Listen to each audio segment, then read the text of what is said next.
3, 2, 1.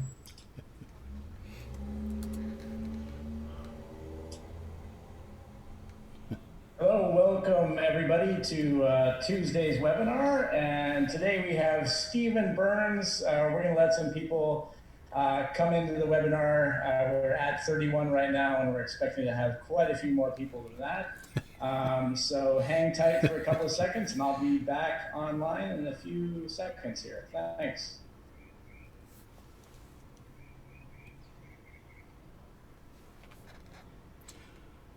All right. It seems like Steve's a pretty popular guy. This is great. Okay, we're already up to 84 people.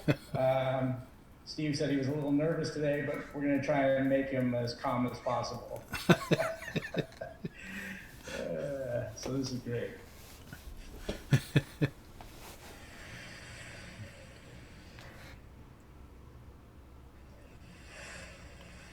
Okay, coming up on the 100 mark here. Come on, let's see if we can get 100 people in. That would be fantastic. And again, we have Stephen Burns, digital artist.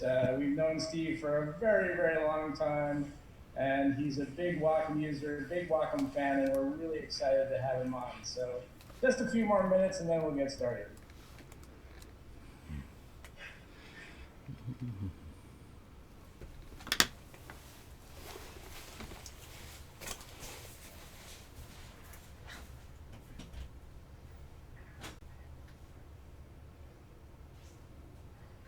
All right, so let's get started with the webinar. My name is Doug Little, and I'm with the community team here at WACOM. And I have a bunch of my colleagues online helping out today as well. Peter, Tom, Shireen, and Elizabeth. We're all part of the community team, and we're happy to have you with us today to listen to Stephen Burns, who's a longtime friend of WACOM. So normally our sessions last about an hour. I think this one is scheduled to go about an hour and a half, and then we can have Q&A after that. If you do have a question, please put it in the Q&A at the lower part of your screen. It's kind of right in the middle there, and I'll be asking Stephen questions every now and then, interrupting him, make sure he's not too nervous. So that would be helpful for Stephen. We can't answer all of your questions, especially with this many people, but we'll try to do our best. And this Zoom session is being recorded, so you can pick it up on YouTube later today. So let me give you a brief intro to Stephen. So Stephen, we've known Stephen for a long time, and I was checking out his website the other day. He's done so much stuff, it's crazy. So I'm just going to keep this as brief as possible. Steve is an Adobe education leader, and he's been teaching digital art for a very, very long time, over 25 years, in fact. And he also teaches at the college level. He teaches at the Golden West College and Otis College of Art and Design in San Diego. And he does a lot of corporate stuff as well. He's instructed at Disney, Sony Entertainment, and a lot more. He's also president of the San Diego Photoshop Users Group, and he's still very active in that regard. Stephen is also a frequent contributor on Photoshop Cafe. We had a webinar not too long ago with our friend Colin Smith, and Steve works with him. And he also does a lot of workshops around the San Diego area on 3D art, digital manipulation, and things like that. He's also an author. I don't know how he finds the time to do all this stuff, but he's also done quite a few books, over a dozen from what I can see. And his latest book is entitled 3D Photoshop for Creative Professionals. And he told me the other day that he's currently working on another book, but he really can't discuss that right now. But maybe he'll talk a little bit about it later, but I can't say anything about it. As an artist, he's a great artist as well, and his art has been shown at numerous galleries and museums around the world, and he still finds time to do 3D commission work as well. So he's currently an active artist as well, which is super exciting. And I think now I'm going to hand it over to Steve, and he's going to talk about 3D art design in Photoshop. He'll be using Lightwave, Zbrush, Photoshop, and Substance Painter. So Steve, take it away and welcome. All right. Well, thank you so much, guys, for having me. Thank you, Wacom. Also, a huge thanks out there to Adobe. Um, this is an honor to be involved. So hopefully I think you're this. on mute, Steve. I'm on mute. Steve, you're muted. Okay. Why am I on mute? I was unmuted before. Unmute. Now you can hear me. Now we can hear you. Okay, excellent. Don't know why it automatically goes to mute. But thank you so much, guys, for having me. Thank you, Wacom. Thank you. A huge thanks to Adobe as well. I'm an Adobe educational leader as well. Basically, that means I get to fly around the world and do presentations and lectures on how I create with the products, utilizing some of Adobe products. I'm also a Wacom Pro artist, so I was one of the guys that went into the studios and to the professional industry to actually train artists on how to utilize the Wacom product to better their workflow. So thank you so much again for having me. This is great. This is fun. Thank you all you guys for being here. I know you guys are pretty busy, and I'm just great that you decided to be here to share this experience with us. All right, so let me share a little bit more as to who I am, and I have a Behance site. Now, if you have an Adobe Creative subscription, Creative Cloud subscription, you have Behance. Behance, what is Behance? If for those of you who may not be familiar with it, Behance is Facebook for artists, and it's outstanding. There's some absolutely top-notch artists on the Behance site. Now, I have it currently showing you here. I thought I would start this off with here, and then I'll share with you my website very quickly. But basically, this is some of the categories that I utilize. I'll start off with my book, my last book, 3D Photoshop for Creative Professionals, which is kind of what today's presentation is going to be about. How I use a variety of programs to create a story or to create my concept. I tell you what, before I go to the book, I'll start here since I'm going to start talking about creating a concept. So let's go to this category here where I'm utilizing a variety of tools: Substance Painter, Photoshop, Lightwave, Zbrush, and that's what I'm going to share with you today. Now, what I've done is I've kind of created the piece already, so I'm going to reverse engineer it so that you guys understand kind of my workflow in all of this mess, and then if they have me back on again, then I can do something a little more focused, where I can actually create in front of you. But all of these that you see here were created with a combination of ZBrush, Photoshop. There's a combination of photo painting and 3D involved here. And again, you can see this when you go to my website. I was also part of the Adobe Twitch team.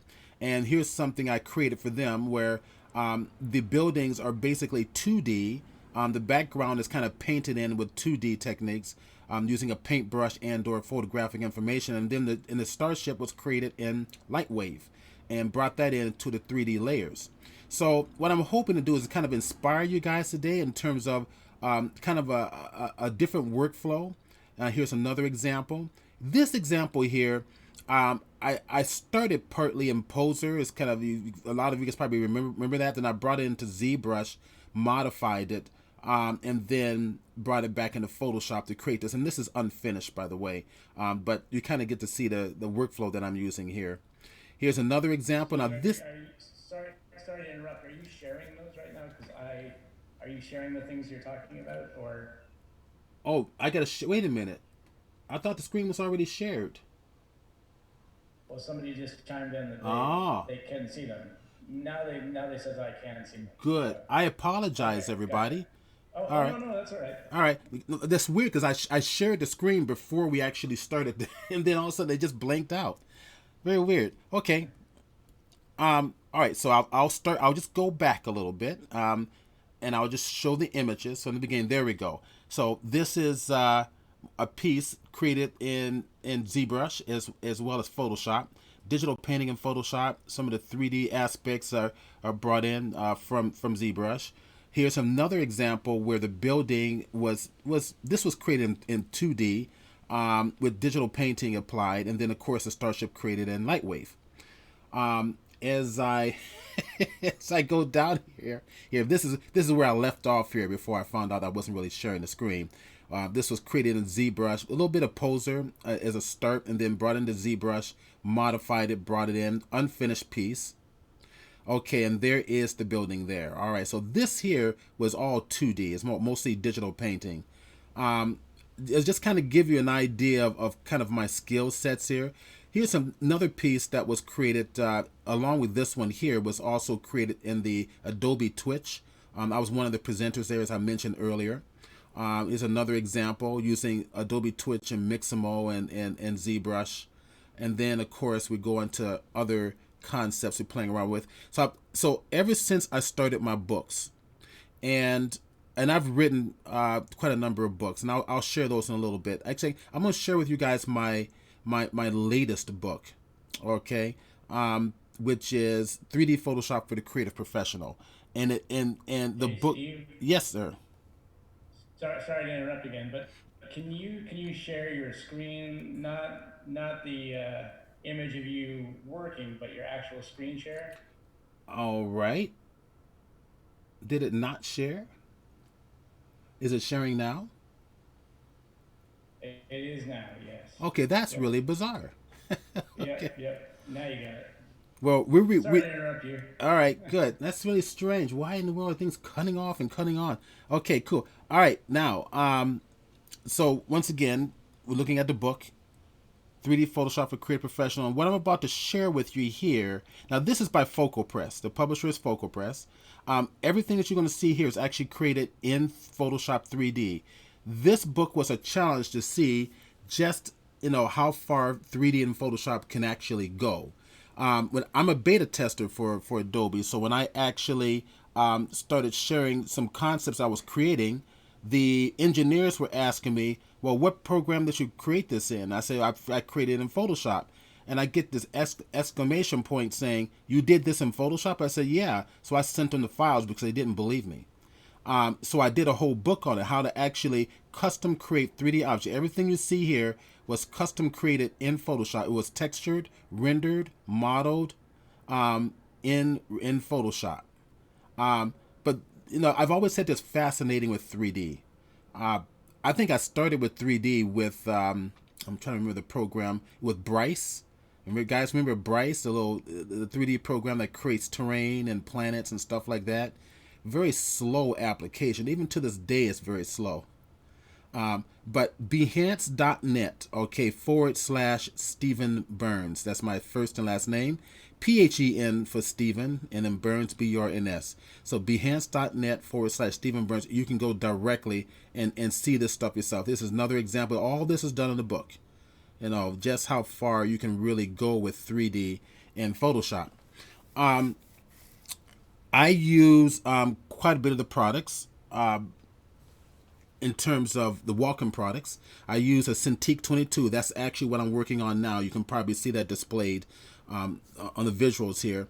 And I'm going to give you a little bit of my workflow with this as well. Let me go to my website here.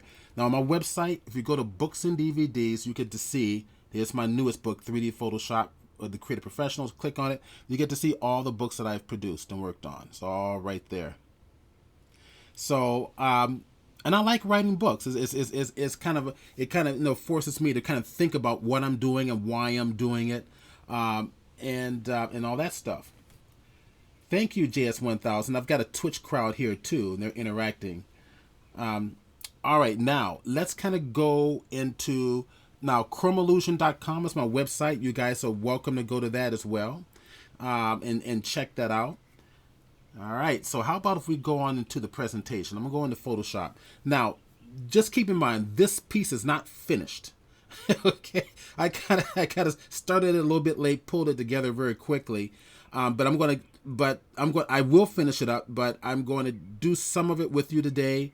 I'm going to reverse engineer this so that you guys can kind of see how I'm thinking and where my workflow is going and so forth. All right, so. And if you have any questions, just type it in there. They'll stop me and then ask me the questions right away. I like to get that dialogue going. So remember, it's about telling a story here, right? It's about using our tools to tell a story. So I figured I wanted to do something like the monster coming from underneath the terrain, kind of like a subterranean creature or something, and that's what I have pulled together here. So what we're looking at here is a combination of several different programs: ZBrush, Lightwave, Photoshop, and Substance Painter. So I'm using those programs always. Love Substance Painter because it's just like Photoshop. It's just like Photoshop. And I'm going to talk about how I'm utilizing my Wacom pen. Now, if you take a look at my pen, I'm using their latest, greatest, which is the, I think it's called the 3D Art Pen. And it has 3 buttons on it. Now, your standard stylus, and I'll share that with you as well. Your standard stylus only has 2 buttons. All right, so I'm going to share with you how I set this stuff up to work in terms of my workflow. What's the beautiful thing about the Wacom products is once I set preferences for every program on my system, it goes to the preferences on the fly when I jump into that program. Let's break this down a little bit. Let's take a look at our layers. All right, I'm going to pull this down so you can see all of our layers. Here is my 3D layer. I put that into its own separate group. And if I turn that off and on, you can see that the visuals come on and off. Go ahead and turn that back on again. Now, I'll also have debris in here, which is also created of 3D objects. I created the debris in Lightwave, and I'll actually show that to you as well. Okay, so if I go down, see what this is. This is our more debris for the background in its own separate layer, and that's pretty much painted in. And then, of course, our background back here. I like to keep everything organized in layer groups. I think that's critical. I mean, naming every single layer is kind of a pain. So what I do is I actually group them and name the groups and keep organized that way. All right, let's go ahead and turn that on. And let's see. No questions on Twitch. Cool. All right, now going up to here, I've got more 3D objects. You can see some of the 3D objects there, not yet integrated into the scene, but you can see some of the explosions happening in the background and so forth. We already have some questions on okay, go ahead and ask them, and then we'll kind of get that dialogue going. Some are a little easy, some are a bit harder. What pixel density do you usually work at? Okay, so that's an excellent question. It depends on what you're doing.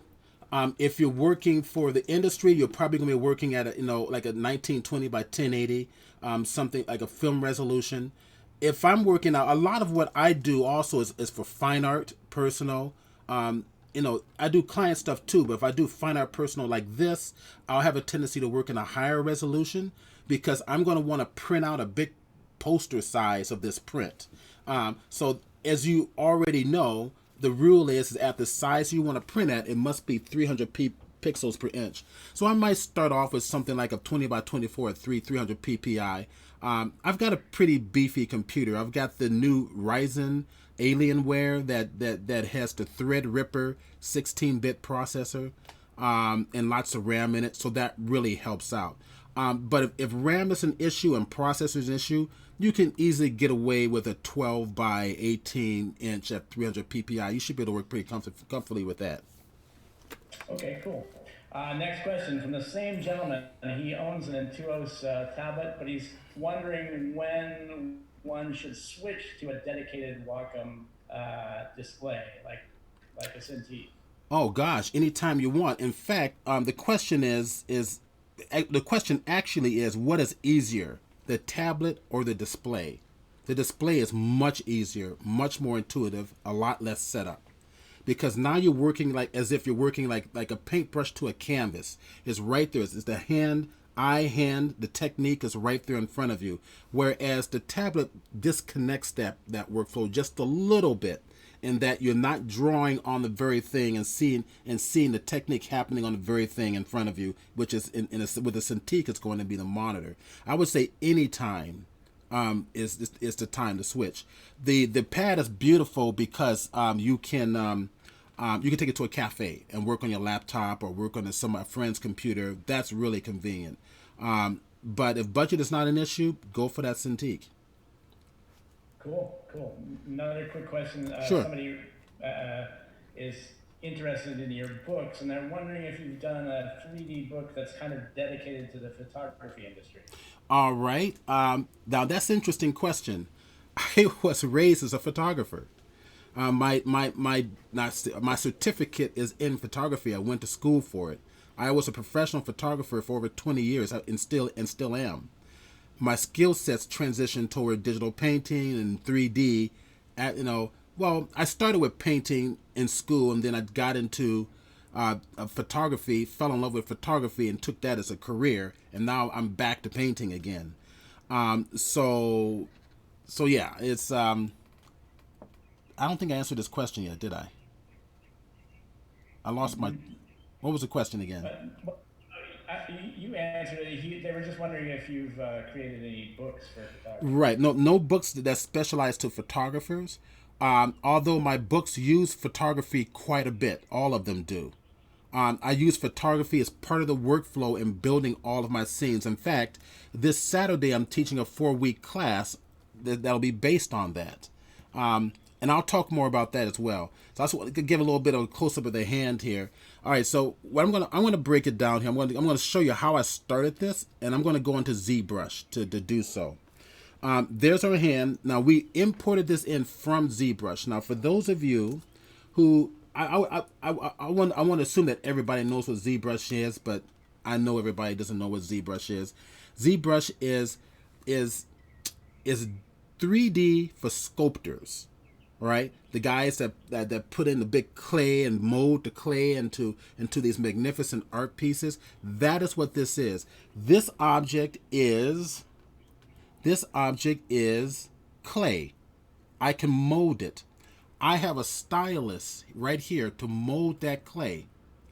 All right, so I'm gonna zoom in, get a little closer so you can see what I've done here. So I've created all this texture, the hand and everything, based out of a clay figure, out of a clay ball, right?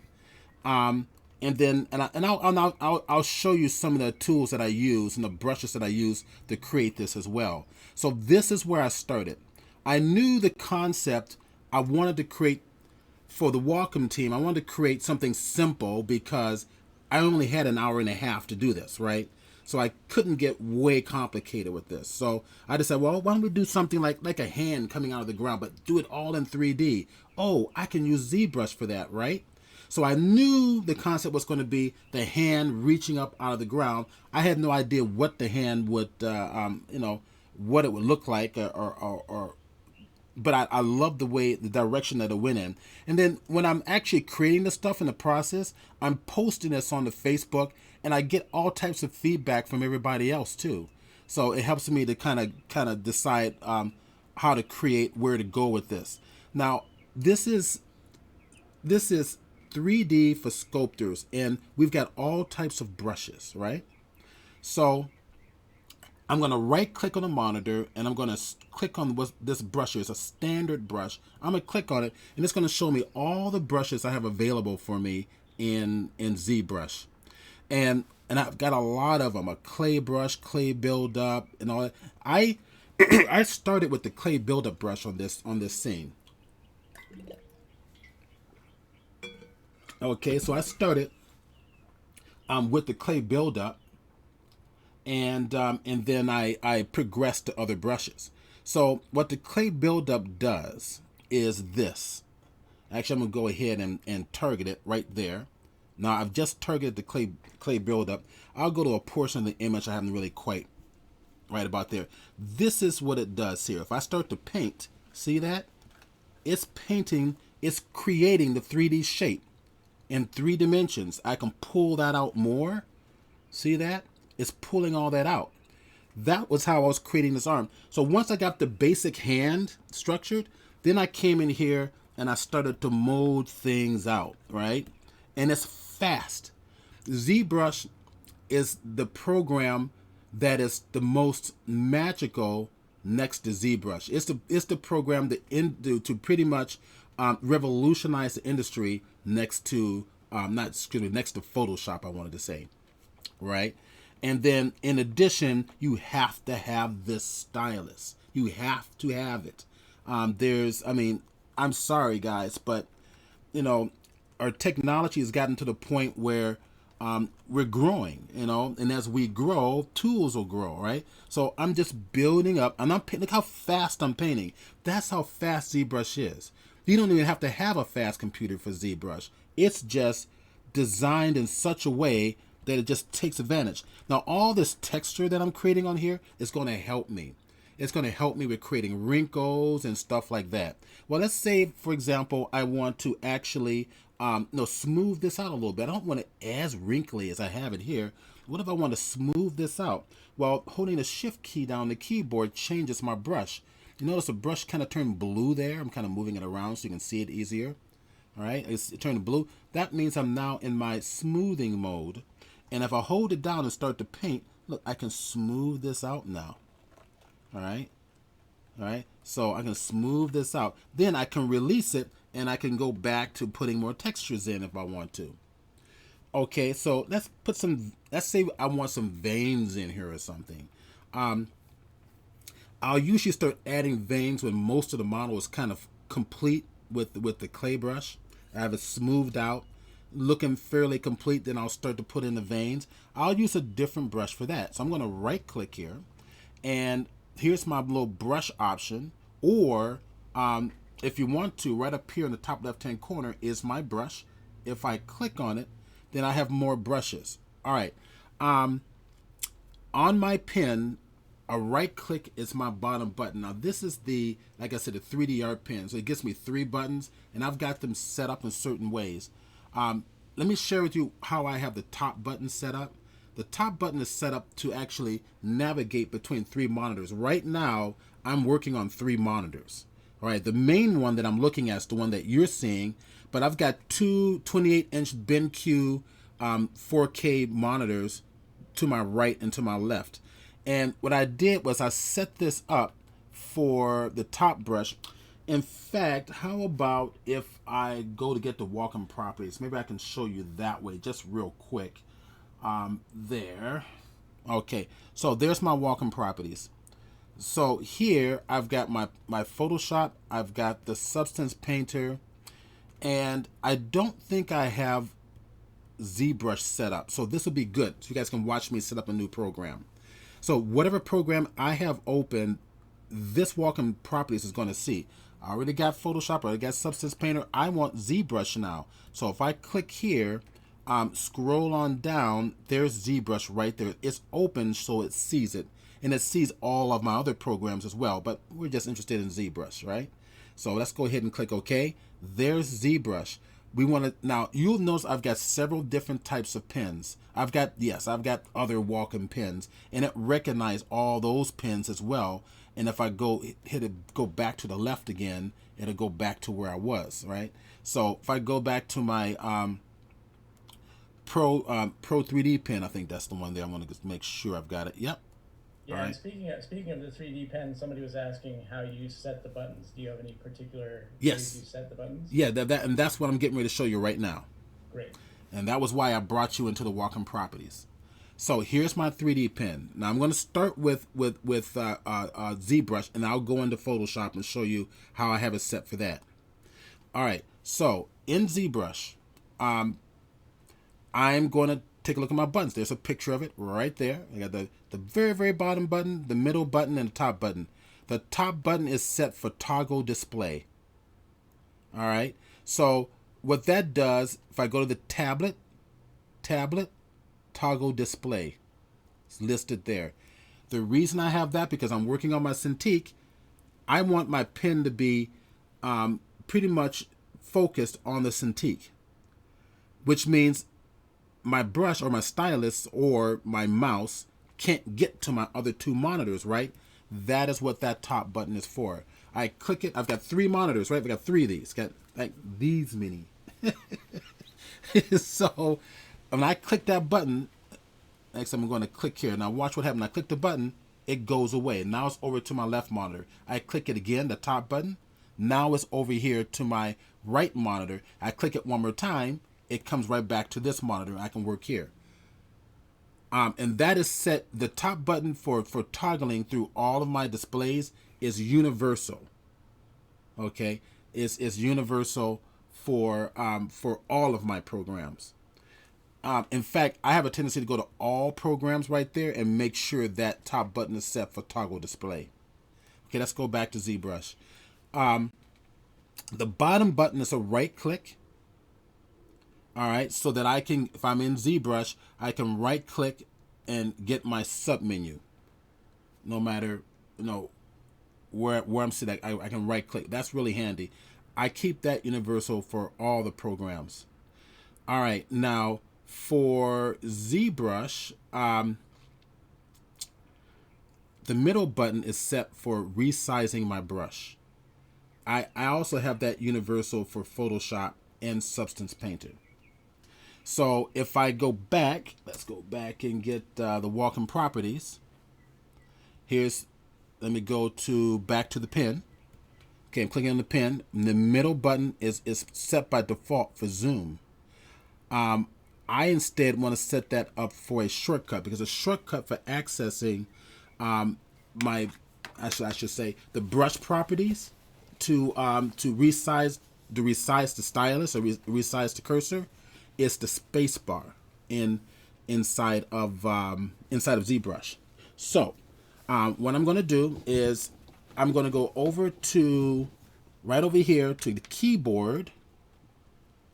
Okay, I'm going to go over to keystroke, and then I'm going to hit the space bar, and it records the space bar right here.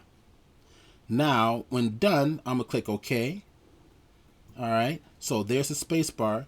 Now if I go back into ZBrush, hit the middle button, it brings that palette up. Now and then I can go ahead and adjust my brush size or adjust the focal.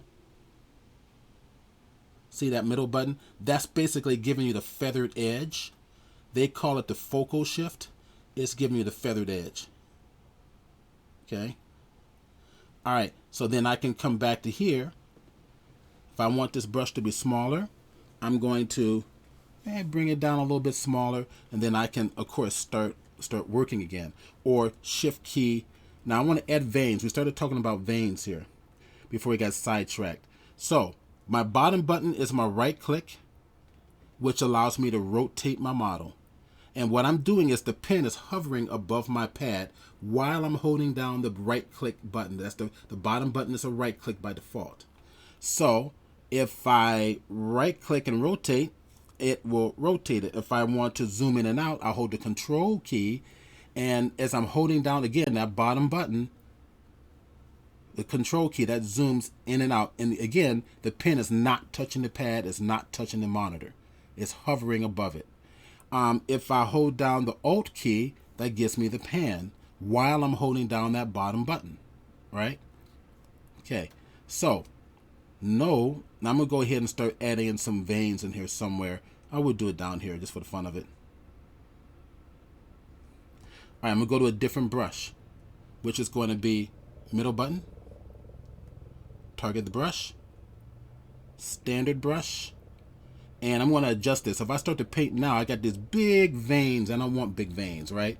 I want some nice small little veins. So Command Z, zoom in close, holding down that bottom button, control, and the control key is held down at the same time.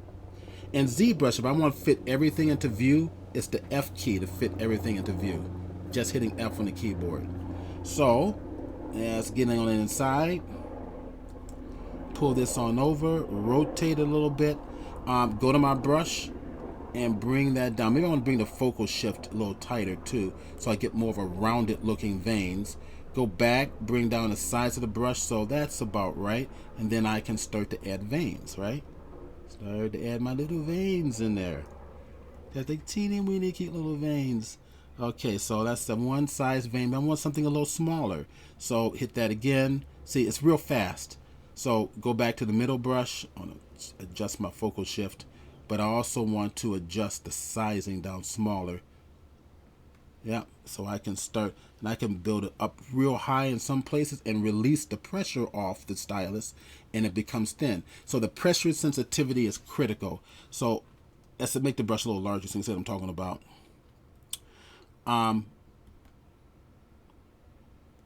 If I press light, or if I press really hard, it gets real thick, right? So I can control the sizing as well as the depth of the pressure based on the depth of the piece based on the pressure of the pen. So that's how I did it. So once I start creating our little veins, there we go. Someone's also asking while you're doing that if you Sure. ever use pressure to adjust size as well. Yeah, and that's exactly what this is doing right now. Got it. The pressure is adjusting the size. I'm to control that. Say for example, I really don't want it to adjust the size that much. I just control it by altering the size of the pen, or the stroke. So I like to work with veins somewhere around like a 5 diameter. Start to add in little veins here, like so forth. It gives you an idea of what I'm doing. We've got other types of tools. If I click on the brush, there's one that everybody seems to love. I don't use it as much as some other artists, but this thing called snake hook. And if I hit the S key for the first letter of snake hook, it'll default. It'll only show those tools that represent that particular nomenclature. So my snake hook should be, where are you? There you go. It's right there. If I click that there, what snake hook does, I better make my brush a little bit bigger for this one. That works good. Let's go ahead and just rotate this around to the side and bring this on over the side. If I grab any of these pieces, it creates that type of an effect. It just snakes it out. All right. If I want to do horns, it snakes it out. All right. So if I want to put more horns on this guy, right on the side of his arm, this is not the way I recommend that you work. I'll try this over here. You can do that, right? The way I like to work in putting horns, I like to use a mask. In ZBrush, I can create masks. Now, this is not meant to be a ZBrush presentation. I'm just kind of giving you my workflow on how I start creating these 3D objects, organic 3D objects inside of ZBrush. Let's make this a little smaller. Now, if I hold the Shift key, remember, it smooths things out, all right? And in fact, I'll get in closer. Okay. If I hold once again the Shift key, it smooths things out, right? So I can smooth out those veins now, right? So it looks a lot more natural. It looks like it should be part of the skin in there. Now, if I hold down, I'm going to make another. Let's bring that on over. So there's a horn there, or a spike there. I'll make another spike. I want to control the shape of the spike. If I hold down the Command or Control key, it allows me to paint a mask, just like in Photoshop. So I want to make the brush a little smaller. Hold the Control key down, and I can paint a mask. Oops. Let's do this again. I'm going to paint a mask. That's going to represent my horn. All right. Remember, black conceals and white reveals. So in this case, black conceals, and anything that's clear is the areas that I can affect with any of these brushes. So right now, I want to affect that masked area. So if I hold down the Control key and paint, that gives me the mask. But if I bring the mouse outside my object, anywhere outside, and click and release, it reverses the mask. All right, do it again, it reverses. If I want these edges softened, so it's a subtle transition, when I actually make the horn, I simply tap right on it. And as many times as I tap, it's feathering the edges. It's like adding Gaussian blur to your masks in Photoshop. Okay. Now, let's go ahead and make a horn. So I will rotate it a little bit, take it at the angle that I want to actually pull it from. Get in a little closer. And I'm going to give it a different brush. Now remember, the clear areas are the only areas that's going to be affected. So if I click here and grab one more brush, which I like is the Topological Move brush, or Move Topological brush, I'll make that larger. Again, all these the buttons on my pen are set up in such a way that I can work fast. So now I would take it and just pull that out. Does that make sense? So I can pull this out a little bit more. Okay. And I want to soften that up. So bring the brush size down, shift, soften it up. And I'll modify this, get some control here. And that's probably as far as I want to go, because I can go in there and modify it in other ways. Okay. All right. Now, once I get this, Control key again, which is our shortcut for the mask, right? Click and drag it, it goes away. Now I can go back to what? My clay buildup brush, right? And continue working. All right. So if I start using the clay buildup brush, I can build this up at the top, right? It's 3D for sculptors.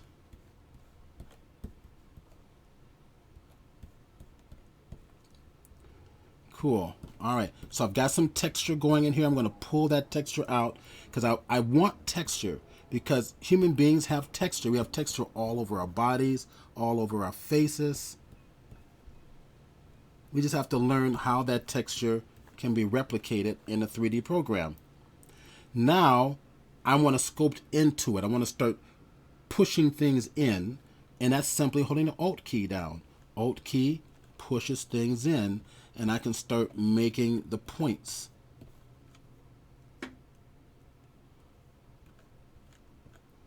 Now, other ZBrush users might see this and say, you know what, I've got a better way. Hell, share it. There are other ways to do this. There are other ways I use to do this as well. Snake Hook may have been a good one. It may have given me a point right away, and then I could have added my my clay brush. And this is pretty much this is how I work. This is how I pretty much worked all day long using this tool. All right. Hey, Stephen, somebody is asking about your transformation from traditional media to digital media. When did you make that, and was it a difficult transition for you? Okay, great question. All right, so the transition. I fell in love with digital. I mean, I started as a traditional photographer. I started in the darkroom, right? I went to school working with enlargers and developer and fixer and stop bath and doing it the traditional way on gelatin silver print paper. I exhibited internationally my fine art, black and white landscapes and all of that stuff. But I saw what was going on. I got involved in this way before photographers got involved with this. I mean, I got involved with it when Photoshop was like version 2.5, and photographers were not on board. Artists were not on board. Artists to this day are still quite not on board with the digital art. They still working with and prefer to work with the canvas, the paper, the pencils, the pastels, whatever you have. The digital art revolutionized commercial art. Movies, commercials, short films, and of that sort. So digital has made it so much faster to produce. And I'm going to talk to you while I'm working here. I'm holding the Alt key just to continue to scope this down in the way that I want it. And then, of course, hold my Shift key. So basically, when I got into Photoshop, a friend gave me a copy of Photoshop. Eventually, it started with 2.5, and then eventually I upgraded to 3. That was when version 3 was when layers were introduced, and that intrigued me, and it really intrigued me what the possibilities were. So I got involved in this way before the general industry got involved with it, but I fell in love with it. I do this not because I have to keep up with the industry. I do this stuff because I love it. I seriously love this stuff. Digital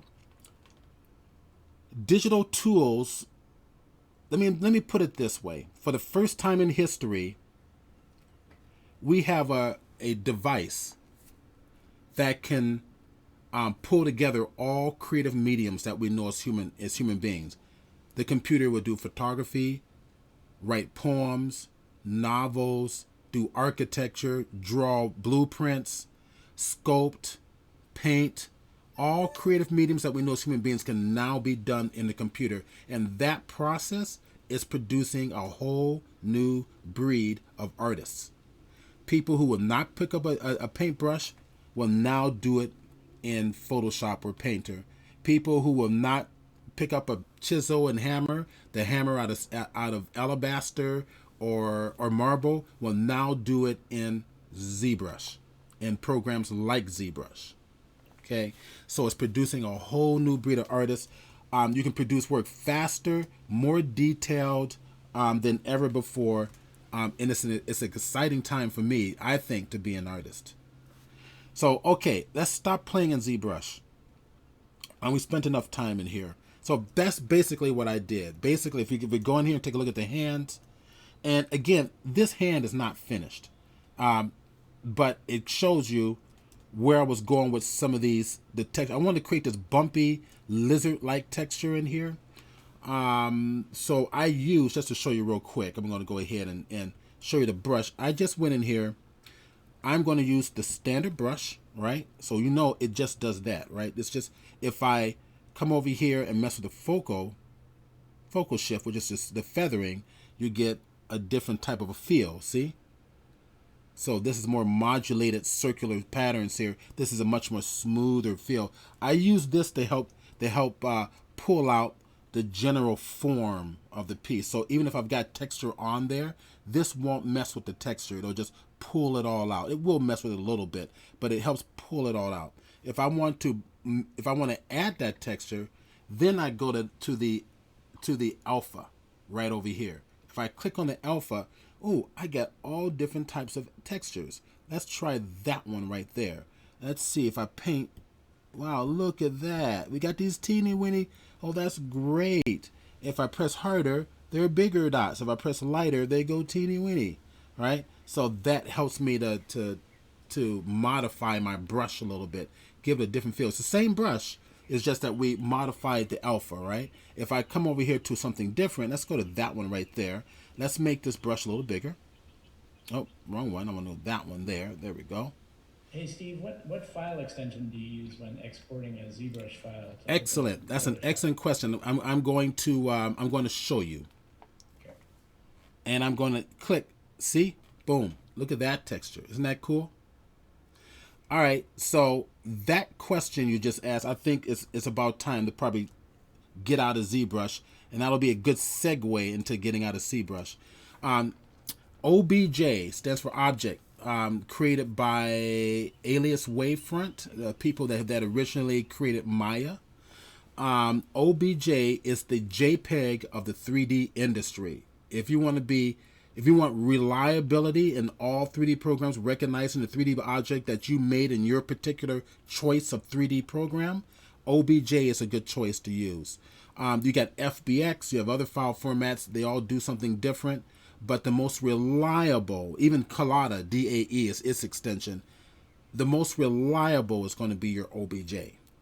And I can save this out, and ZBrush calls this not a 3D object. ZBrush calls this 3D hand that I created, they call it a tool.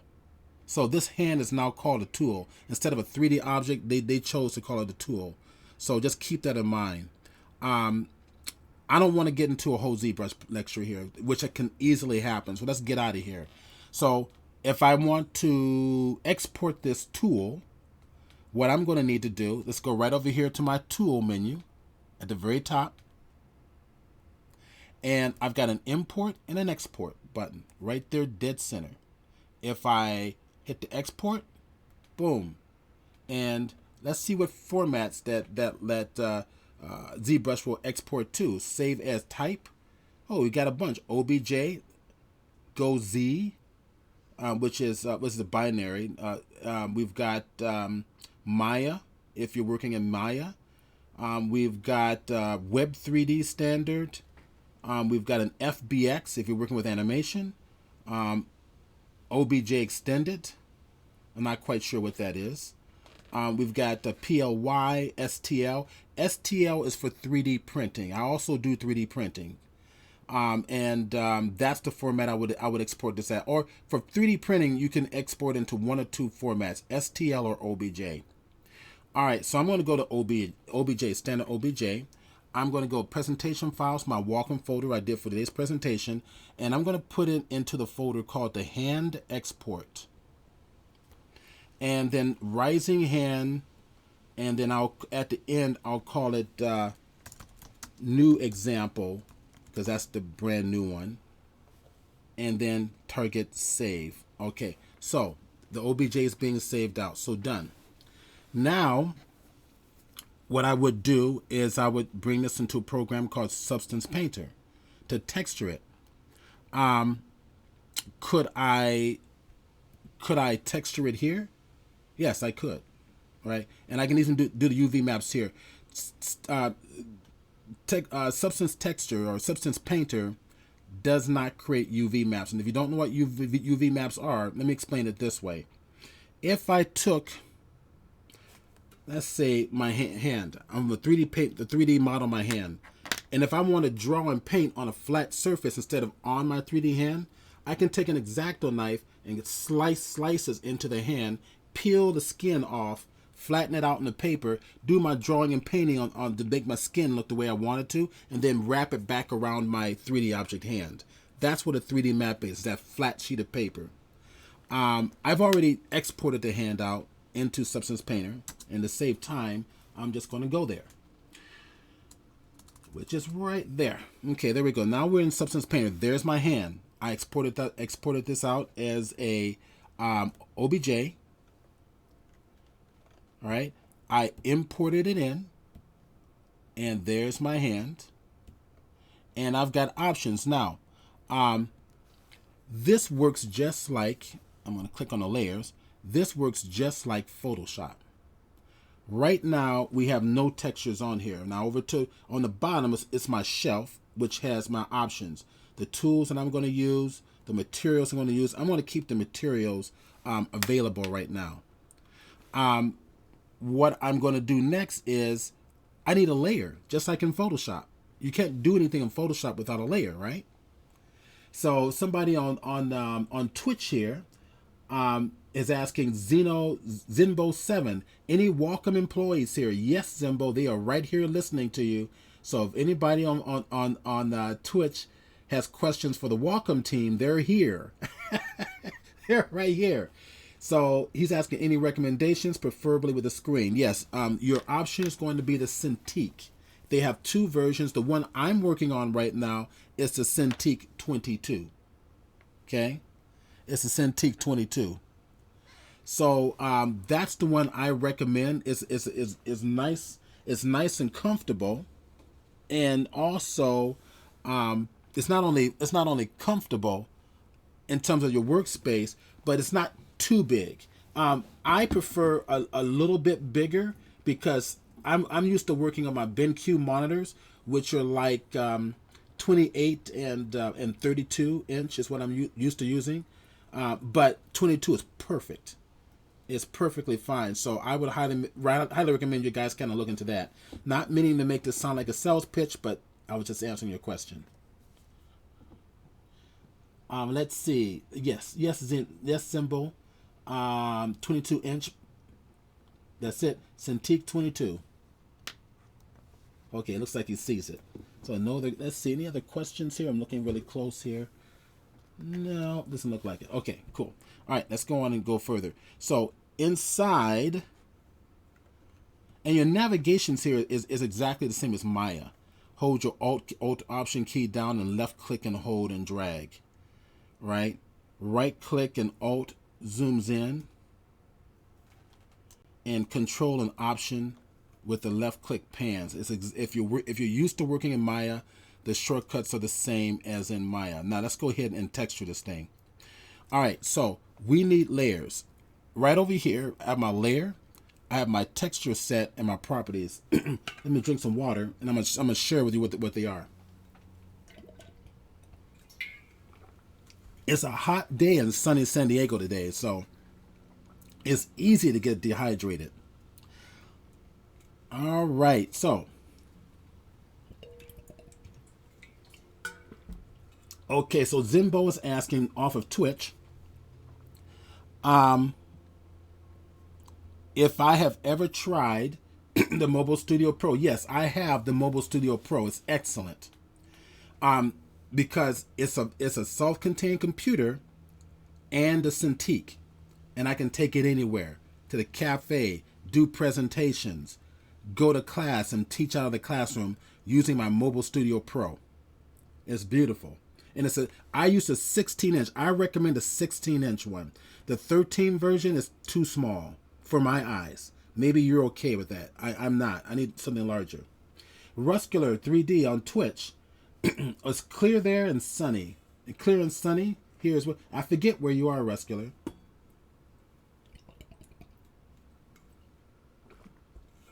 Okay. So I'm grabbing. I have material options. I've got smart materials, which is kind of like you drag them onto the objects, and they have really nice features. They basically apply everything at one time. Smart masks, environments. We'll talk about that just very quickly. But I'm going to go to the materials. All right. Let's have some more fun. We have no layers here. So I'm going to make a new layer. Right up here, third icon from the left, under the layers palette. Normally in Photoshop, to make a new layer, and your options for those layers are on the bottom, right? They're on the bottom right. Here on the Substance, they're at the top. So if I go to the third one from the left and click it, I just made a brand new layer, just like in Photoshop. All right, what can I do? Well, let's see. I've got a material here.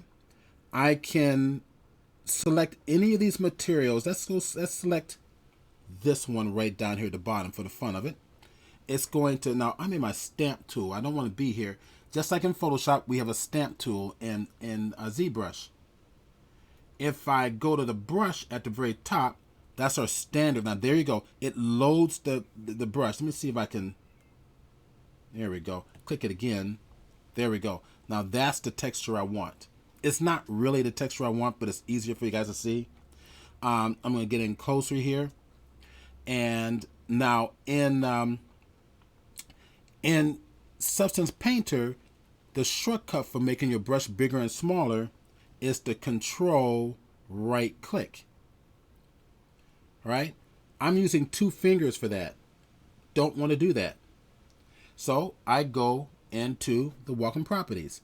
I select Substance Painter. I go to toggle display stays at the top button, as I discussed before, but right in the middle, I've got Control right click. So now with this hand up in the air, see, look, only one hand, hold that middle button down, and now I can drag it left to right and then up and down, hard and soft, hard and soft. I do the same thing in Photoshop, and I'll share that with you as well. So here, if I start to paint, I can paint my texture on my 3D object, okay? So bring this around. All right, so I just want to, my intention isn't to show you how to do Substance Painter, but to kind of show you the workflow once again. So I'm going to say I want another texture on top of that one, just like in Photoshop. Add a new layer right above that one. Okay, in that layer, I'm going to want a different texture. Let's go for something like that. Oh, let's see. What else we got in here? I've got, well, we'll do this one. Okay, rough, what is that called? Wood rough. So then I start to paint on top of that. Okay. All right. So I've got 2 textures. If I pull this around so you can see from the side, maybe it'd be better this way. If I turn off the top layer, see? Turn off the bottom layer, see? Just like in Photoshop. Everything's contained in layers. Oh, guess what? I want to like blend layers into one another a little bit so I can see one layer. I can scratch through one layer to see through the bottom. We got mask, just like in Photoshop, and it's easier.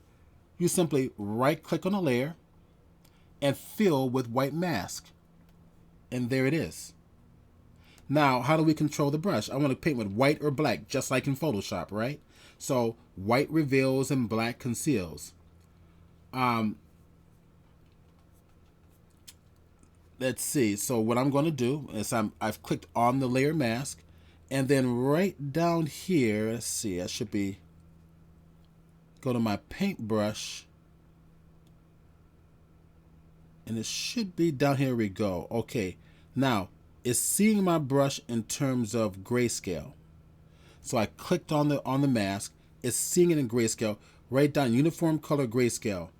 Right now it's black, which means it's anticipating that I want to paint in black since the layer mask is white, obviously. All right, let's go to a different brush. Let's go to the brush. Go find brushes, brushes. I think I passed it up. There they are, right in front of me. There we go. And we've got, I'll pull this up. I can kind of resize these panels here, like so. And hey, Stephen, yes, Stephen, sir. when painting on a texture in Substance Painter, will the lines in the texture automatically line up with each other? Does that make sense? That was a question. Okay, I think the question is if you create a UV map, and when you paint on them, will everything line up correctly? Is that actually what you're asking? Well, it's a written question, so Well, I'm just reading it as it came in. All right, But, and my question so, is to the user, is yes. so the answer is yes. Well, that's up to you. Okay, so all right, and then JS1000, I'm going to answer your question in just a minute.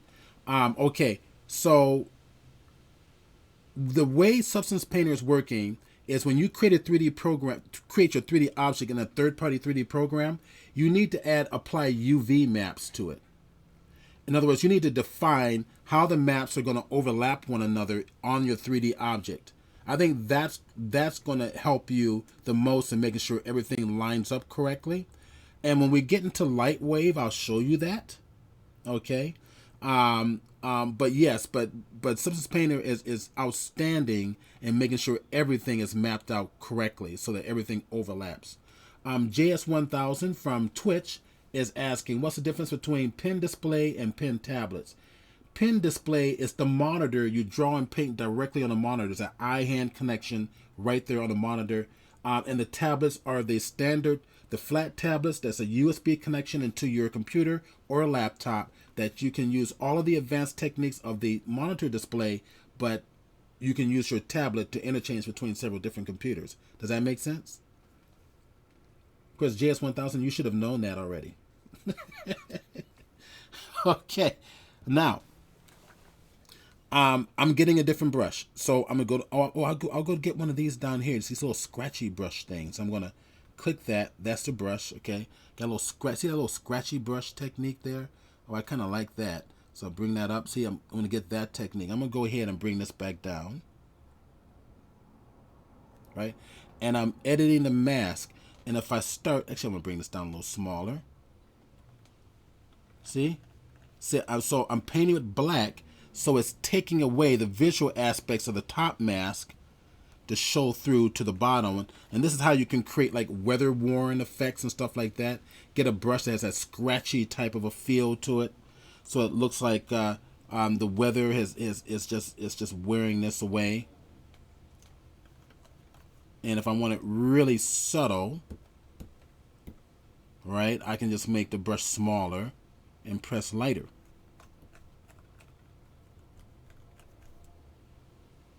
All right, so again, we don't have enough time to kind of go into all these different programs and give you a detailed explanation of how to use them. Maybe we'll do something like that later on. Okay, so all I'm doing is taking away the visuals of the top layer, showing you to the bottom layer. So hopefully that makes sense. And I can adjust the layers. Put this one on top, just like Photoshop. Oh, now that one's covering it because it has no mask. The bottom one with the mask, I can click and drag it, put it on top of that one, just like Photoshop. Really nice program. Up here at the top, you notice these are my brush options here for the flow, the stroke, the sizing. But I've already have that set for my bottom button. The middle button right there, where I set that for making the brush bigger and smaller, right? So I can adjust that here. I don't have to go up here playing with this stuff. So that's the brilliance and the convenience of the WACOM technology. So if I bring it down smaller, bigger, smaller, or if I want soft edge, hard edge, hard edge, soft edge, hard edge, soft edge, I can control that way. Also the technique of my stroke. Bring it down smaller. This is much subtler. Come over to here and start to erase away with this. Okay. All right. Some things you may need to adjust, but this does a lot of the work for you. Right there. Okay. So once I texture it, now I want to bring it into Photoshop. I go into Photoshop. Now you can see this one's already completed. So I'm going to go into Photoshop, Command 0, pop it to full view. But I've got debris that I want to bring in there. So I have another program for that one. Let's go play with Lightwave. That's kind of my 3D program of choice. So we'll go into, let's go get Lightwave real quick. Yes, I thought I had it open. I may not have had it open. I do not. All right, so I will go open it now. Let's go back into here. All right, let's go open up Lightwave. And I'll show you how I created the debris. So what I did was I used an effects engine to create my debris. Okay, so there's the Lightwave interface, 3D interface. There's my camera, my lights, my image-based light here. Nothing's in there. Let's go open up my last project. So I'm open recents and the brick final Lightwave scene. And I'm going to kind of show you what I did here, because we've got about 25 minutes or 20 minutes left. Plenty enough time. All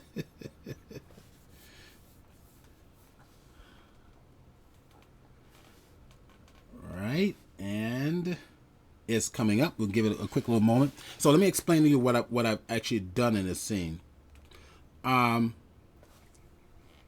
Let me go back over here and get the message. Yes. It's looking for the bricks Lightwave object, which is very interesting. Why would it not find that? So I think Lightwave that's the asterisk, because I'm in the wrong folder. That's why. All right, go back down to here. Go to WACOM. Go to my objects. And there's my bricks. And open. Okay, cool. So, I created an animation based on physics. So, I took a flat box, and then I told Lightwave to take that flat box and fracture it up into pieces of glass or rubble or debris of whatever you want to call it. And in this example, I told it to break it up into a debris of 100 individual objects. So it's fractured up. We know that because we can see it. We can see the fracturing in there. Now I could turn that off. Right up here is an option. It's showing me the actual wireframe. I can go to just solid only, so you actually see in the solid marble looking object. Okay, but if I go back to the fractured version, you get to see the individual 100 individual fractured pieces. Now in addition, let me go to my effects option. I've got I'm going to turn off the enable dynamics because I don't want it to show you the effect just yet. What I did was I made a ball. Okay, so if I come down and select the ball, it's already selected, and I move it up, the ball actually goes through the object. So I told Lightwave to, when it hits that object, I want you to break it up into pieces. That object's going to be your collision object. The bricks is going to be your parts object, and then when that ball hits it, it's going to fly up into a million different pieces, flying up into the air, right? So let's turn on the dynamics and let's play it. And we sit back and we entertain ourselves going, let's see what's going on. Oh, wow, look at that. It's just exploding into all these little parts. Now, I could be a little more precise about all these parts that I'm breaking up, but for now, this works. And I can move it around, right? So as it breaks that up, I'm gonna let it run again. Right? I can move it around it, kind of take a look at this and say, oh, okay, that's some possibilities. Oh yeah, this could work just fine. But I can play around with it and kind of like just bring it up to here, go from this angle. Yeah, there we go. Yeah, that's okay. Not bad. Right? Okay. So thanks, Zimbo7. Zimbo from Twitch is saying that hand looks great. It's not finished yet, but thank you. All right. Okay. So this is Lightwave 3D. So I'm going to bring this down. So what I'm going to do is I saved these out. Now what I can do, this is all frames right here. Right down the bottom is the actual frames per second, and I can decide which frame I want to save out. Now I saved out several of these. So in other words, I can say, okay, I want for my hand, I might want to get something like this, or maybe something like this, or maybe something like this, or maybe something like this. Okay, I'll bring it back further. I might decide, you know what? Let's do a wide spread like that. I think that'll be great for some of the debris in the background, right? All right, so there's a wide spread of my debris. All right, now what do I do from here? How do I get it out of Lightwave and into Photoshop? Remember we talked about OBJ being the JPEG of the 3D world? We just need to export this particular frame as an OBJ. So I'll come over to my Save menu. I'm going to say Save Transformed Object, and it's going to go back to a folder that I've already been working in inside my. Actually, I'm going to go to my desktop. I'm going to go to my presentation files and go to the WACOM presentation, which is the folder I'm drawing from right now. I have a folder called OBJ Export already, so I'm going to double click it, and you can see all the different exports that I have. I got the cracked ground 1 through 4, and they all represents a different frame number in Lightwave. So I'll make a new folder. I'll make a brand new one, and I'll call this one Cracked Ground 005. Okay. Well, we could .obj. You don't have to say that, but that's it. Forgot the D in here. Okay, cool. All right, now I'm going to go inside the folder, and I will call this one Cracked Ground 005. Okay, and click Save. Okay, so now it's exported. Now it's not going to work. The reason it's not going to work is I just realized, what do I have selected? I've got the ball selected instead of the debris. Duh, I wasn't paying attention. So let's go get rid of let's go get the bricks. Oh, now the bricks are selected. Now we can go do it again. So save transformed object. Save it as cracked ground number 5. I'm going to replace it. Save it. Yes, definitely save over it. Overwrite it. Done. Okay, so once that's done, I can get out of Photoshop. Not Photoshop. Get out of Lightwave into Photoshop. So we're going to get into Photoshop. Okay, so let's go back to Photoshop. There's my hand. Let's see. I'm gonna just make. I'm gonna just target this folder way up here. In Photoshop, you have a 3D engine built inside it. Okay, I'm gonna pull this on up and pull my properties open. And if I go to the 3D panel, and you're gonna find all your panels underneath your Windows menu, 3D and so forth. It's all there. So target the 3D panel. Before I do so, I need to make a blank layer. I'll make one blank layer so it's in there, so it realizes it's in two-dimensional space, right? Instead of three-dimensional space. So currently we're in two-dimensional space. If I go over to the 3D menu, it sees it as two-dimensional space and wants to know what should I do with this two-dimensional space. Up here, I've got options, right? What I want to do is I want to go get the file that I created, that I exported, and click create. Now, where is that file? Okay, it's inside the folder called OBJ export, right? So WACOM and OBJ exports right there. Double click it, and there they are. And there's my crack ground number 5 that I created, right? So if I double click that folder, there's the crack ground number 5 LWO. Okay, I made another mistake. I kind of jumped ahead of myself. Did I save that out as an OBJ? Remember, OBJ is a JPEG of the 3D world. I didn't save it as a JPEG. I saved it as a LWO. It would be nice if the 3D engine in Photoshop recognized LWO objects, which is light wave object, but it doesn't. So I'm going to leave this open right here. I'm going to go back to light wave, and I'm going to have to go back. I'm going to have to go into the modeler. So light wave's got a modeler. I'm going to go open up the modeler. And the reason it has separate, as it has a modeler compared to an animator, is it works faster that way. So I'm going to go Command 0, open it up. There's the cracked ground number 5. It defaulted back to my cracked ground folder, which is number 5. OBJ sees the LWO. Click it, open it up.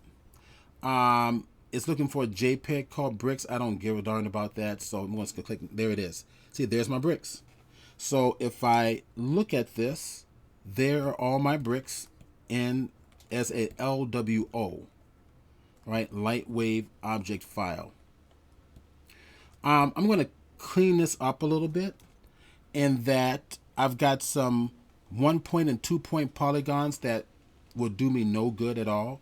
So I'm going to select the 1 points and select and just delete those.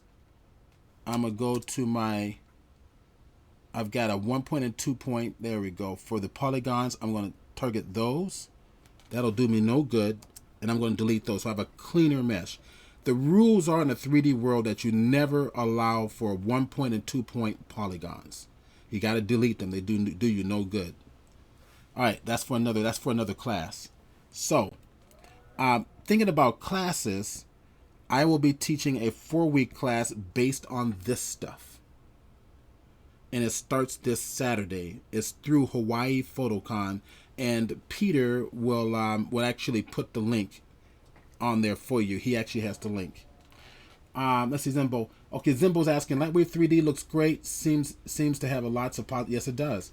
Lightwave 3D was the original industry standard program before Maya came along, and it's still around. About that. The differences between Zbrush and Maya, why use one or the other? Excellent question. Zbrush and Maya. Maya is a polygonal-based program. Zbrush is an organic-based program. Completely different workflow. Maya does have paintbrush capabilities, but it's mostly polygonal-based, where you create the polygons to make hard surface tanks and cars and buildings and stuff like that. Zbrush, as of late, can also do that because they've improved their software to do hard surface as well. But it's primarily a brush-based, stylus-based program, right? You have to work with a stylus. Whereas with Lightwave or Maya, you don't have to have a stylus necessarily. You can work with a mouse. Hopefully that answers your question. So ZBrush, it lends itself more to organic modeling, like doing dinosaurs and human figures and worms and snakes and stuff like that. Although it can do hard surface modeling as well. They've improved its interface to allow for that as well. So if you're going to be in the industry, you have to know ZBrush. And of course, you have to know Maya. Also, another program you want to get serious about is Blender. Blender is starting to take over a lot of the Maya market. It's gotten that good. It is that good. Okay, all right. I'm gonna stop talking. I'm gonna export this out as an OBJ. So go to my export command right here. Let's see, where did it go? Let me see what I had here. Export. There we go. Export OBJ. Let's see. I want to go to my desktop. Go to my presentations folder. Go to find my Wacom folder that I'm drawing from today, and I should have OBJ export. There we go, right there. And I tell you what, I'm going to put the crack ground number 5. There we go. Opened up the folder, OBJ, save it. Now let's go back to Photoshop. Guess what? Photoshop now sees it right there, OBJ. And click open. It's when this panel comes up, that means it sees it. It's a good thing. Click OK. There it is. Look at that. All right. If I go to the layers, I'm going to have option click on that eyeball, which means I can see only the debris. If I go to my 3D, the 3D panel comes up showing you what 3D objects you have in this 3D scene. This is a 3D layer. We know it's a 3D layer because it has that cube object in the bottom left-hand corner. So, go to my bricks, and if I hit the V key for the move tool, there we go. Now you have a 3D navigational tools up here. And look at that 3D space. There's all my objects there. Pretty nice, huh? And I can make them larger or smaller, whatever I choose to do. I can bring these objects into Substance Painter and do something funky with them. Kind of interesting with those objects. But we don't have time because we only have like a few minutes left. Let's see. No questions. Yeah, GS1000. Lightwave is great. It's absolutely wonderful. It's one of the easier programs to use. Extremely powerful. One of the best renderers on the market. Good. I want to make sure that's sharing. That's looking at the other monitor there. It's one of the best renderers in the industry. So I highly recommend it. Very easy to learn compared to most other programs. Maya has become very good with modeling. Some people use Modo. Modo is nothing more than Lightwave. Modo is they took the Lightwave code and recreated Modo. All your shortcuts, workflow, and everything's the same. So I prefer Lightwave because it's a lot more polished, improving. Animation, texturing, modeling, everything works flawlessly. The only problem I have is that New Tech that owns Lightwave needs to put more documentations out on it. All right, now let's. I'm gonna start talking about Lightwave. Now here's my debris.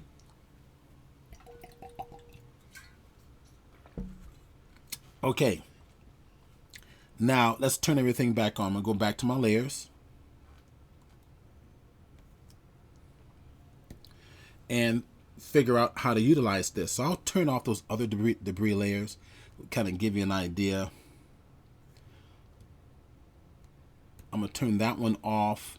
And those are 3D layers too. I'm going to go down over here and turn that one off. Okay. So it's just leaving us with this one here. Okay. So the lighting is coming from the side, right? Where the lighting on this debris is coming from the front. And those are little things you always got to pay attention to. So if I go to my 3D tab, I'm going to make sure I'm in the 3D layer first. Now target the 3D tab. And I have the camera, the lights, the bricks themselves. So I'm going to go to the lights, pull it over to the side. You see that? Now if I get in closer, it might be a little easier for you to see. See what's happening here? Taking it from the side. And I might want to colorize the lights to match the lighting falling on the hand. I can just click directly on the hand itself. But I want a much more brighter, pure yellow coming through there. Maybe something like this. And we have a relevant question that just came in. You've got it. Go for it. Someone just asked, how would one overlay the flying bricks shown in the Photoshop 3D panel onto a photographic background and move it around to match the perspective in the photo? Ah. Well, if you're talking about flying rocks, you don't really need to worry about perspective. They're kind of flying in midair, going in all different directions. In one respect. In another respect, you need to worry about perspective in that the size of the rocks. So if things are in the background, it's going to be smaller. I'm going to show that to you, actually. I was actually getting ready to show that. I wanted to modify the lights here. I'm going to increase the intensity of the lights, just so that you can kind of see the effect. Now, I'm going to answer the question in terms of perspective. If I come over here, because perspective is incredibly important. Let's go ahead and bring this down using spacebar, Option or Alt to zoom in and out. Taking the stylus, pressing down and moving back and forth with my Cintiq. F key to go to full screen mode. There we go. All right, I'm going to move this over a little bit. All right, I want to have some rocks in the background, honoring perspective. And I want to have some rocks in the foreground, honoring perspective. So if I take the rocks, this layer, and go back to my 3D panel, target the bricks, I have a 3D widget here. If I take the 3D widget and highlight that yellow center of the widget, I can make the rocks bigger and bigger. These are going to be the foreground rocks, okay? All right, now we want to make some background rocks. The technique for this is simply use your head, right? Duplicate the layer. Take the other layer and let's make these small now. I'm going to turn off this one so we can see the difference. I'm going to go over here, target the bricks, and make them smaller. Really small. Make them smaller like this because they're going to be in the background. Honoring perspective. I can go to my rotation option and rotate these around a little bit. Maybe I'll do something like this. Like, there we go. We'll get more. So one can bring in a 3D element into a 2D photo in Photoshop and match the perspective? Yes, the answer is yes, but there's going to be work on your part. If you want it to match true perspective, you have to take all of your primary points of focus in that photograph and put them on their own layer. So for example, you have a picture of a car and you want the debris to be behind the car. Well, you got to select the car out of the photograph and put it on its own layer so you can put the 3D objects behind that layer. There's work. It's not push a button and it's going to happen. All right. So that's what I've done here. Here are my layers. My hand's in one layer. This debris that I made smaller, I'm going to drag it to put it underneath my hand. I'm going to go find my hand somewhere down. There's the hand. Put it underneath the hand. Boom. See, it went behind the hand now. Right. There's my debris. Right. And if I want to, I can make it even smaller. Good. Now, what I want to do next is important. The debris in the background is going to be blurred a little bit, right? Because we're focused on the hand. So I'm going to change this 3D object to a smart object. Right-click on the right-hand side of the 3D object, convert to smart object. Once it's a smart object, I can go to my filter menu, blur, Gaussian blur. Oh, look at that. Now it looks like it's in the background. I don't want that much blur, but I can adjust the blur. Now it looks like it's in the background because it's shallow depth of field. It's blurred and it's way back there. Also, it may be darker in the background, right? Because it's not, the lighting it's not hitting that straight on, or it's further in the back, so it maybe look like darker specks. So I can go to my image menu, adjustments, curves, and darken them up however you want. They're in the background. Now go to my other ones in the buff top layer, put those in the foreground. All right, it's honoring perspective. So there. I might even give the ones in the foreground a slight little motion blur.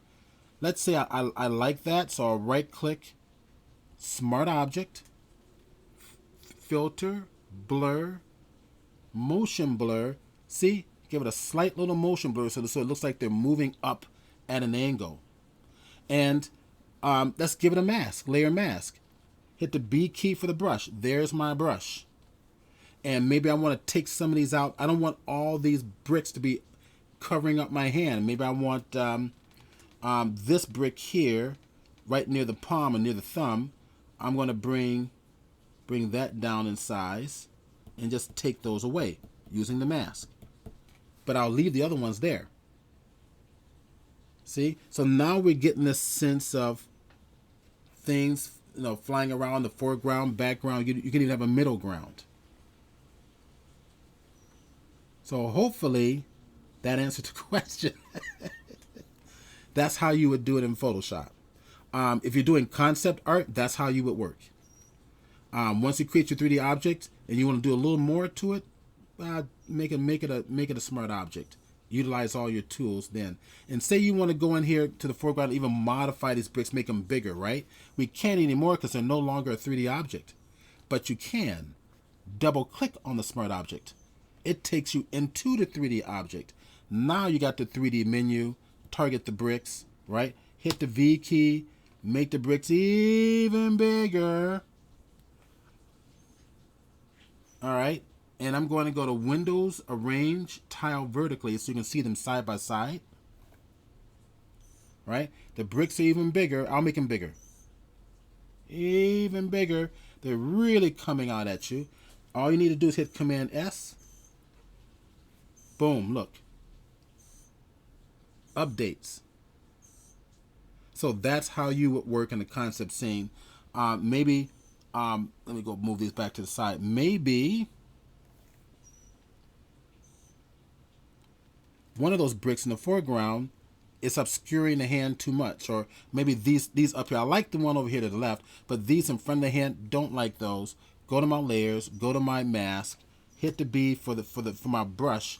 Now I have this set. Let me go in Photoshop.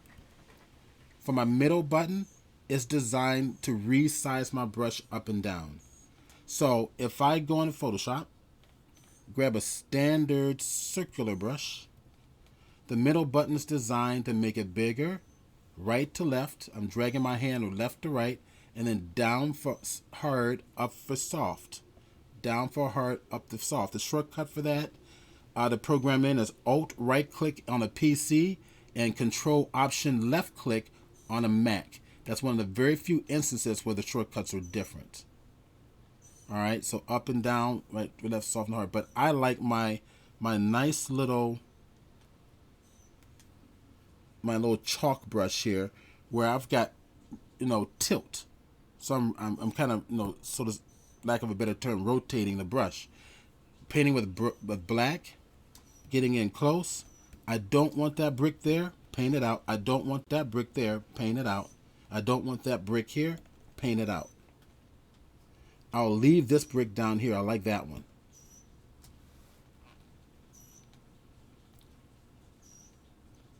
I think that's it. We're at 1:30. Any other questions? Yes, we are. No questions now. If anybody has any last minute questions, put them in the Q&A and I'll pose them to Steve. Steve, do you have any Wacom classes coming up? I do. I sent the link to Peter. And if Peter is there, if he would post the intermediate Photoshop with the Wacom tablet. And for those who are on Twitch, let's see if I can find that very quickly. So I just had it here. Yeah, there it is. Okay, I found it.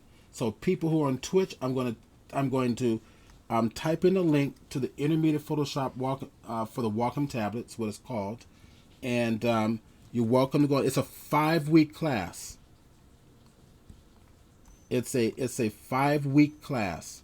We meet every week, one day a week, 7 to 9 in the evening. It's focused on the artistry of Photoshop utilizing the Wacom technology. It's designed to kind of take your work to the next level. And somebody has a question about the Express Key remote. Are you using one with your Cintiq 22 right now? The answer will be no, because Wacom hasn't sent me one yet. Just saying. It's not my fault. Oh, that's right. No, it's not your department. We'll definitely blame everybody else for that one. We'll blame Tom. Actually, let's blame Peter. Okay, no problem. So yes, that's something else I meant to ask you guys about. So yes. Okay. So how do people get in touch with you if they have questions after this or? All right, I've got an email. General? I've got an email address. Steve@chromalution.com. Let's see, Pete should have that, but I'll be happy to just type it in here real quick. Steve@chromalution.com.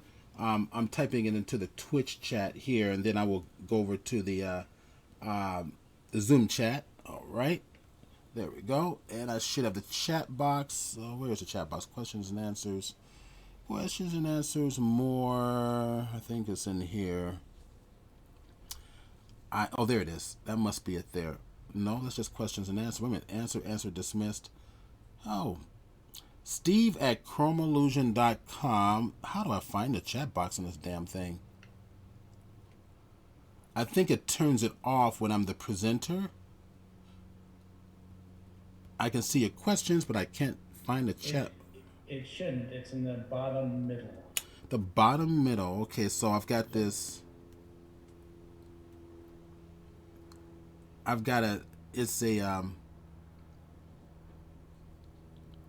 It's one of these bars that appear and disappear on you.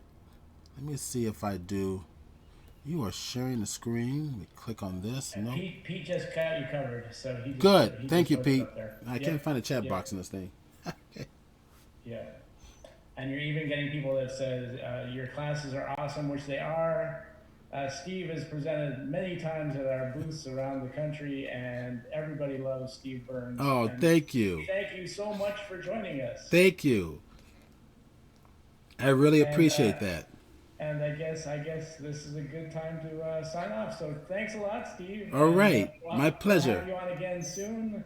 We're posting some specials at our friends at B&H in New York City. And also for those of you watching in Canada, NX Pro is also offering some specials. So thank you very much, everybody, for coming. Thank you, Steve, for presenting. My pleasure. And we'll see everybody again. Bye, everybody. Thank you.